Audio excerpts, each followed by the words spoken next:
हिंदी कक्षा 8 की कार्य पुस्तिका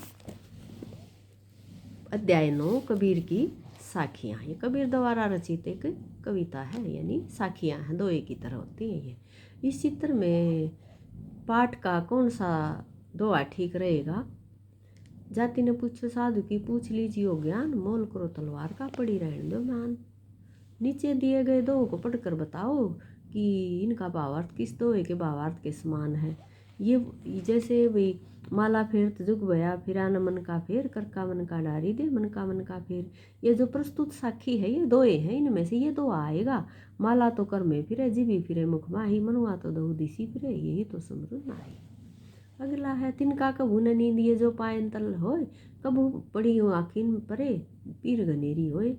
कबीरदास ने कहा है कि कबीर घास ने नींदिए जो पाँव तले होई, कभी उड़ी पड़ी जब आँखी में घरी में खरी दुएली होए।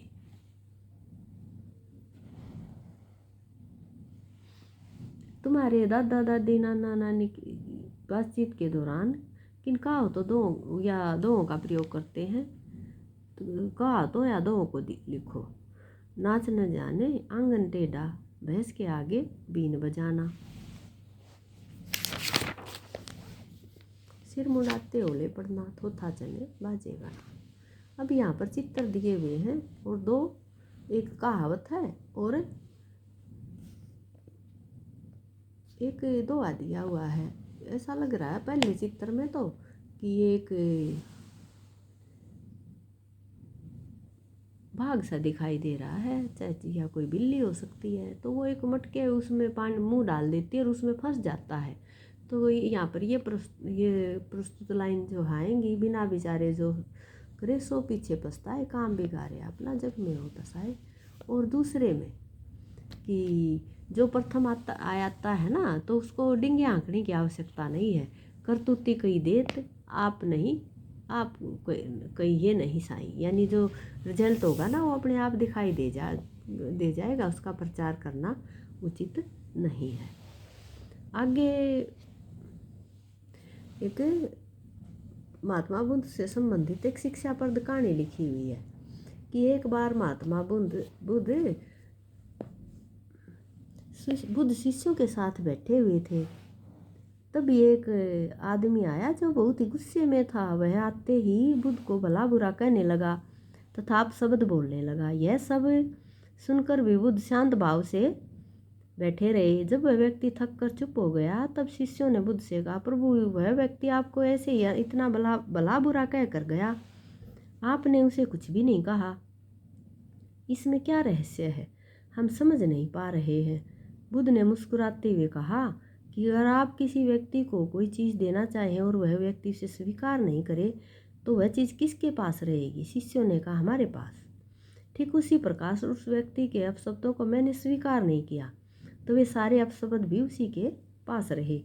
अगर मैं जवाब दे देता तो उसका एक अपशब्द जवाब के दौरान कई हो जाते और ऐसे ही बात बढ़ जाती। यानी आवत गारी एक है, उल्टत होई अनेक, कहे कबीर नहीं उलटिए वही एक की एक। ये जो है ना पंक्तियाँ इस स्थान पर आएंगी, ये स्टिक बैठेंगी यहाँ पर। आगे है कि यदि तुम उनकी जगह होते तो क्या कहते? यदि हम उनकी जगह होते तो उसे खूब खरी कोठी सुनाते। कबीर के समान ही कई कवियों ने दोहे लिखे हैं सज्जन पुरुष पर लिखे हुए कि दो दो को लिखो। जैसे तरवर फल नहीं खात है, सरवर पियत न पान, कह रही मन पर काज हित, संपत्ति संचही सुजान। सज्जनों की ही है ये गुण की ऐसी बानी बोलिए, मन का आपा खाए खोए, और उनको शीतल करो आप हो शीतल हो।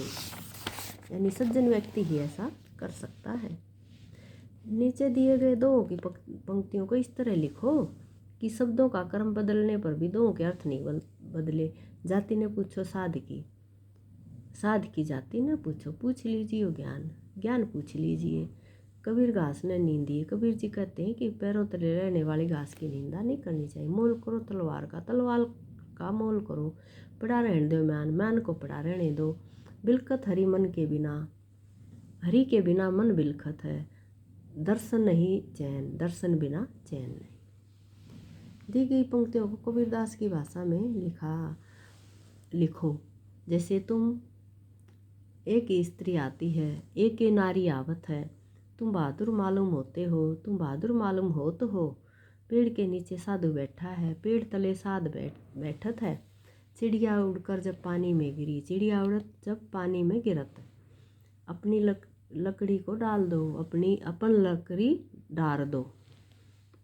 बॉक्स में आए गए शब्दों को नीचे लिखिए। शब्दों के अर्थ देने वाले, समान अर्थ देने वाले हैं। सभी शब्द के सामने उनके समानार्थी शब्द ढूंढ कर लिखो। जैसे जीवा, जुबान, रसना, साधु, ऋषि, महात्मा, गर्व, अभिमान, घमंड, आँख, नयन, चक्षु और मूल्य, कीमत और दान। Thank you.